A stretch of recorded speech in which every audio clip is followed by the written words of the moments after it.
Hello and welcome, friends, to the RV Living Show. I'm Luann Street of Design Your RV Life, used to be Where the Streets Wander. I am rebranding since the loss of my husband, Brian, but we are moving forward with RVing, so we're so glad that you're joining me tonight. And see, I'm going to say we a lot because that's how I used to roll. So I am moving forward.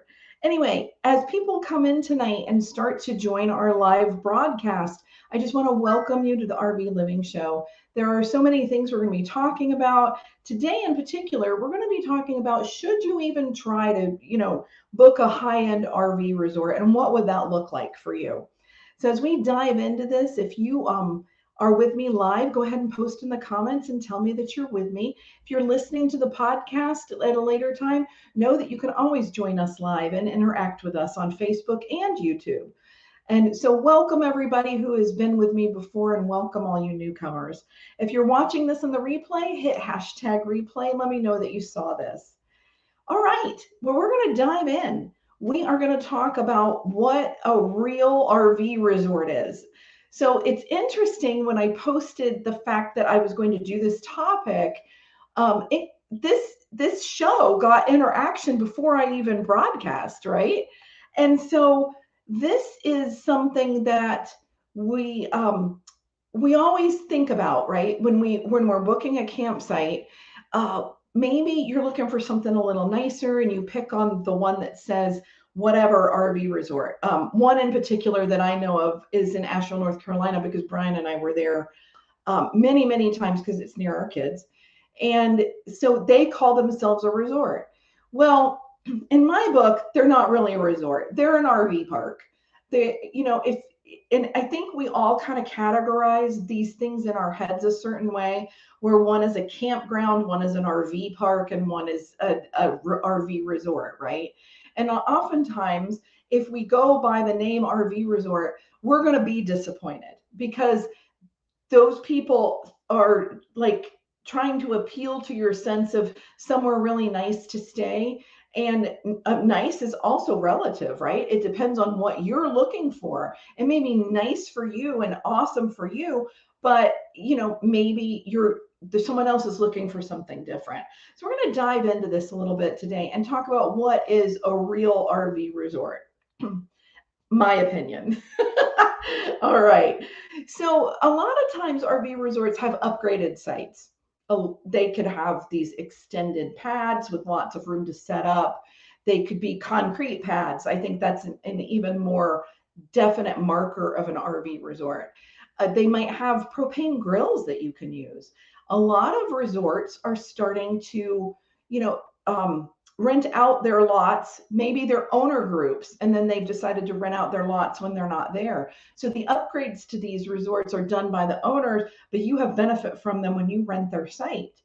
They could have outdoor furniture out there for you already, for you to just relax and have a good time. You could have outdoor lighting or even fire pits that are already made for you and really nice for you to sit around. A lot of the amenities in the higher end RV resorts can go anywhere from being super nice pools and hot tubs, lazy rivers, to game rooms where they actually have somebody on staff at the resort that facilitates these fun things for the campers and the people who visit. So taking advantage of this is something that you might want to do sometime. These types of RV resorts can cost a lot more. They may be for longer term stays for some people, like out in Arizona. They're the age qualified park, so 55 and up. They offer many things, craft rooms, billiards tables, different things for you to do all the time. And maybe you're staying the winter in Arizona, and that might be something you want to check out. But I kind of want to talk about, when would you want to do something like this? It depends on your travel style. Your travel style could be anywhere between going to a campground and getting out in nature, getting away from it all, not having access to Wi-Fi and internet or TV even, and that is your idea of getting away. If you travel that way a lot, you might want to once in a while stop at an RV resort and enjoy some of the really great amenities. Because a lot of times state parks and things, they don't have pools, or the pools are crowded because they're public, and they're, or smaller, and they don't have a lot of room for you to lay out or swim in peace. So thinking about how you want to maybe turn your travel on its ear, you could actually go either way. Those of you who really like these pads that are concrete, and doing, camping and having it all set up for you is a really nice amenity. But then going out in nature would be something that you would do on the flip side. So Brian and I always talked about, when would we want to go all in for a really nice RV resort? And a lot of times that depended on the destination and depended on what they had there. So when you're on the road, especially if you're a full-timer, you don't have a bathtub. So having a hot tub once in a while, once or twice a year, you're stopping somewhere where you can take advantage of that, is really great. Some of the other things could be like a sewing room, where I like to quilt. And sometimes it's difficult to keep your sewing all set up in your RV. And I know that when we visited one in New Braunfels, Texas, the room was set up and I could just leave my stuff there and they'd lock it. And I could just go back every day after I finished work for the day. And I got so much done because it was all set up and I could just go right back to doing it. So there are some perks to, staying in an RV resort. But if you're going to do that, you need to do your due diligence. You need to be doing your research, because just because resort is in the name, that doesn't mean that it's really a resort. And, look for the things that you want to experience. Maybe it's guided hikes in the area. Those you could find an RV park RV park resort that could help you, maybe learn something new, birding or hiking, or it's near this awesome bike trail, or they even have bike or canoe rentals right on the property. So those are some really neat things to look for and reasons to consider, and what we might call an RV resort.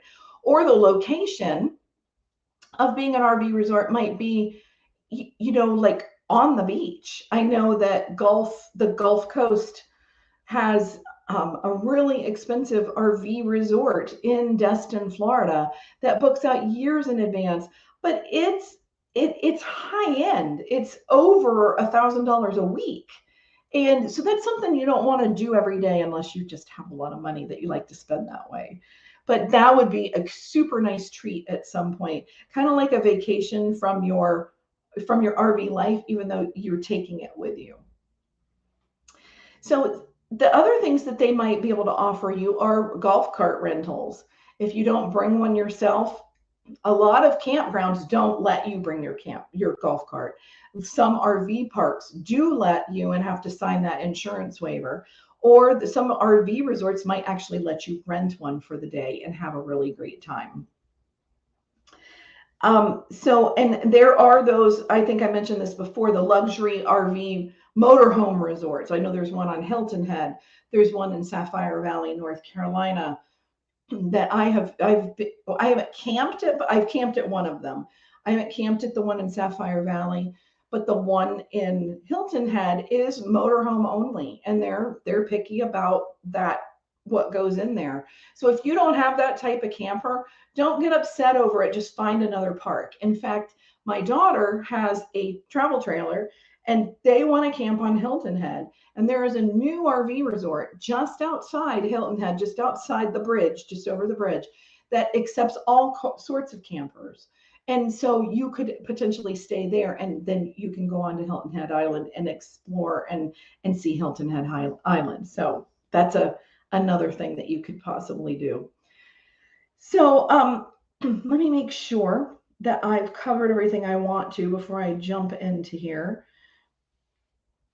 All right, yeah, so I wanted to tell you for a minute, inside our Stop Wandering and Start Wandering Facebook group, it's actually Stop Wandering and Start RVing. We are going to be doing virtual campfire chats, but you have to be a member of this community in order to gain access to the upcoming virtual campfire chats. we took a poll in there, and our very first campfire chat is going to be about your favorite RV meals. And I have an idea of turning our recipes and things into a group cookbook. So come on into the free group and join us for our virtual campfire chat and tell us what your favorite RV meal is. The next month, we're going to be covering your favorite hobby while RVing, because we clearly had a poll, and this is what they love to talk about. So join us at the link right there that I put on the screen, and come into our group, and we will get to know each other through Zoom and through what we like to eat. So I just want you to be able to join us there. So it takes a minute. You have to answer all the questions, but we'd love to have you there. All right, I'm going to dive into the comments and see who's here with us. Karen is here from South Carolina. Kathy's here from North Carolina. Kathy and I actually met up last week. It was so much fun. There's a Harvest Host 3 miles from my house, and we got to have dinner together and spend some time together. It was really nice, following up on the show from last week that was all about RV community. So for those of you who want to, or going to be in the area, I am in Johnson City, Tennessee, and I would love to meet up with you. If you're around this area, I can recommend a state park. I can recommend a campground that's fairly close. It's about 17 miles. And then this Harvest Host is a brew distillery. So if you're into that kind of thing, it was an interesting place to stay. So, and Joanne says she's live from California. Hey, Joanne. And Karen says that she loves recipe swapping. Yes. Because you know what? It's really hard when you're cooking all the time. And now we're cooking in smaller spaces for those of us who do this for full time. Sorry, you can see the sun. We got daylight coming later and later.